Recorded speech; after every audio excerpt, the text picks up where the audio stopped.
استكمالا لحالة الدبدبة اللي حبايبنا فيها. فدلوقتي الكلام بقى يقولك مين قال لو الزمالك خد الدوري تبقى معجزة؟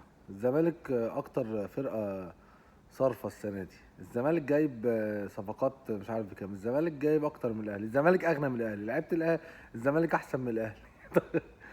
طب هو مش أنت اللي من شهرين كنت بتقول النادي قفل والكود السابع والكود العاشر ومش عارف إيه ومبسوط وفرحان وسعيد باللي بيحصل في الزمالك والفيفا دلوقتي بقى كل ده عادي؟ ومين قال ان في ازمه اصلا؟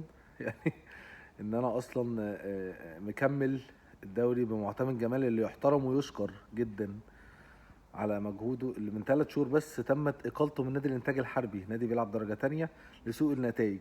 لعب مش عارف 10 ماتشات ما كسبش الا ماتشين وتعادل، خسر اكتر من نص الماتشات في دوري الدرجه التانية. فجايبه مدرب مؤقت. كل الناس لما جه قال لك ده عشان بيسمع كلام وهيسمع كلام جون ادوارد وهيلعب الصفقات اللي هو عايزها والكلام ده. فدلوقتي بقى خلاص عادي، مفيش مشاكل.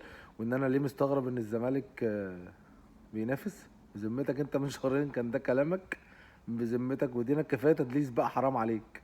حرام عليك، دي كوره مش كده. انت كان رايك كده من شهرين؟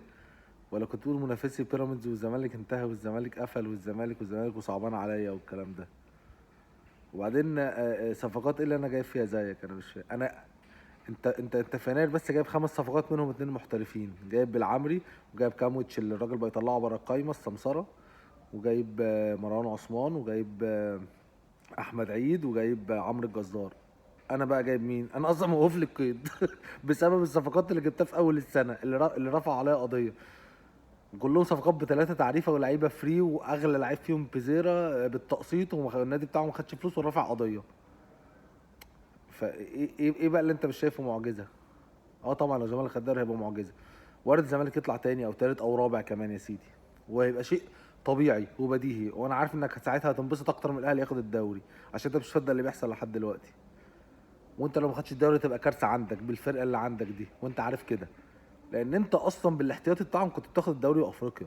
ما انت كنت بتاخد دوري افريقيا بالشحات وطاهر ومحمد شريف وقفشه واللي طلعت اعاره والناس دي كلها.